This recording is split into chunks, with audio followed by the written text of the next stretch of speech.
동영상을 시청하는 영업인 여러분, 안녕하세요. 강사 육시모입니다. 여러분의 영업에 도움이 되는 강의 내용을 준비했고요. 짧고 임팩트 있게 여러분께 전달해 드리도록 하겠습니다. 오늘의 주제는 심장, 전 세계에서는 금메달, 대한민국에서는 은메달입니다. 심장이 올림픽도 아니고 이게 어떤 의미인가 의아해하시는 분들이 있으실 텐데요. 강의 내용을 들어보시면 이해가 쏙쏙 되실 겁니다. 강의를 들어보시고 여러분의 스타일에 맞게 고객님들에게 전달해 주시면 좋을 것 같습니다. 그럼 시작하겠습니다. 표에 보시는 것처럼 WHO 글로벌 건강 통계에 따르면 전 세계의 사망 원인 1위가 심혈관 질환이라고 합니다. 그래서 제가 세계에서 금메달이라고 표현을 했습니다. 그만큼 심혈관 질환 환자로 사망하는 경우가 굉장히 많다는 걸 의미하겠죠. 대한민국에서는 암 다음으로 2위로 심장질환으로 사망을 많이 한다고 합니다. 그래서 제가 대한민국에선 은메달이라는 의미를 부여했습니다. 그만큼 심장질환의 환자 수가 많이 발생한다고 볼 수 있겠죠. 표에 보시는 것처럼 유전적으로도 심장질환 환자들은 많은 영향을 받긴 하는데요. 여러 가지 이유들이 있겠지만 아무래도 생활 환경이 비슷비슷하게 살아가는 것도 이유가 될 것이고 가지고 있는 그런 질환들도 유전적으로 비슷한 경우가 있을 것이기 때문에 그로 인해 결론적으로 사망하는 이유 또한 같아질 수 있다는 겁니다. 그래서 유전적인 이유도 아마 심장질환의 가장 큰 요인이라고 볼 수 있겠죠. 그만큼 심장질환 가족력이 있는 고객님들 혹시나 알고 계신다면 반드시 심장질환에 대한 보험 꼭 점검해 보시고 좋은 보험으로 변경해 주시길 바랍니다. 여러분, 심장건강 자가진단법이 있는데요. 여러분들도 보시면서 한번 스스로 자가진단을 해보시길 바랍니다. 첫 번째, 체중이 평균 이상이다. 두 번째, 성인병 심장질환 과정력이 있다. 세 번째, 짜게 먹는 걸 선호한다. 네 번째, 매운 음식을 자주 먹는다. 다섯 번째, 흡연을 한다. 여섯 번째, 주 2회 이상 음주를 한다. 일곱 번째, 한숨을 자주 쉰다. 여덟 번째, 계속 피로하다. 아홉 번째, 잠깐 걸어도 숨이 찬다. 열 번째, 혈압이 130에서 80 이상이다. 까지. 혹시 이 중에 5개 이상 해당되신다면 심장 초음파 검사를 꼭 받아보시길 바랍니다. 아직까지 전 없네요. 심장질환은 혈압 맥박에 의해 많은 영향을 끼칠 텐데요. 저혈압은 수축기 혈압 90 수은주 밀리미터 미만이거나 이완기 혈압 60 수은주 밀리미터 미만이면 저혈압, 정상혈압은 수축기 혈압 120 수은주 밀리미터 미만이거나 이완기 혈압 80 수은주 밀리미터 미만이면 정상혈압, 고혈압은 수축기 혈압 140 수은주 밀리미터 미만이거나 이완기 90 수은주 밀리미터 미만이면 고혈압입니다. 정상 맥박은 성인은 분당 60에서 80회, 신생아는 분당 120회에서 140회라고 합니다. 심장 관련 질환에 대해서도 여러분들이 알고 계시면 고객과 상담하실 때 아마 도움이 되실 거예요. 먼저 죽상경화증입니다. 죽상경화증은 혈관이 걸쭉한 상태가 되어 이물질이 단단해지면서 혈관의 이동을 막게 되는데요. 그렇게 되면 혈액 공급에 문제가 생기게 되겠죠. 죽상경화증은 관상동맥 질환의 원인이기도 합니다. 그리고 두 번째로는 동맥경화증이 있는데요. 분포의 범위가 너무 넓어서 온몸인 동맥에 골고루 비슷한 정도로 생기게 되고요. 혈관에 협착하여 발생하는 것이 아니라 혈관이 노화가 되면서 딱딱해지는 겁니다. 그래서 혈관의 탄력이 저하되며 수축기 혈압이 상승하게 되는데요. 그렇게 되면 심장의 근육이 비대해지면서 생기는 질환이라고 여러분들이 이해하시면 됩니다.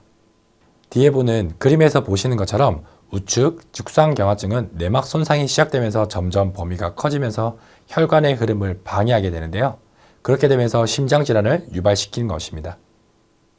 그리고 동맥경화증은 혈관 전체에 골고루 분포가 되면서 혈관의 흐름을 방해해서 심장질환을 유발시킨다고 볼 수 있겠습니다. 측면으로 보시게 되시면 이렇게 콜레스테롤이 혈관벽에 축적이 되면서 흐름을 방해시키거나 노화된 혈관의 탄성이 감소되면서 심장질환을 유발시킬 수 있다고 합니다. 이 정도 의학 지식은 여러분들이 알고 계시면 좋겠죠? 이로 인하여 발생할 수 있는 대표적인 심장질환은 첫 번째는 협심증입니다.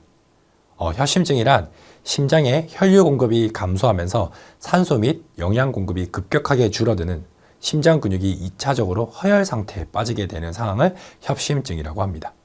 보통 60대에서 21만 9,900명이 협심증 환자가 발생을 하고요. 이건 전체 환자의 33%를 차지합니다.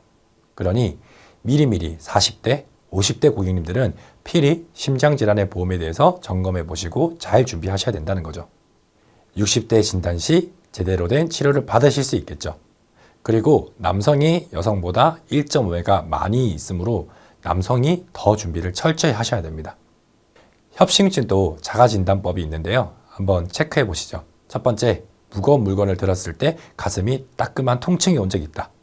두 번째, 계단이나 언덕을 조금만 올라도 숨이 찬다.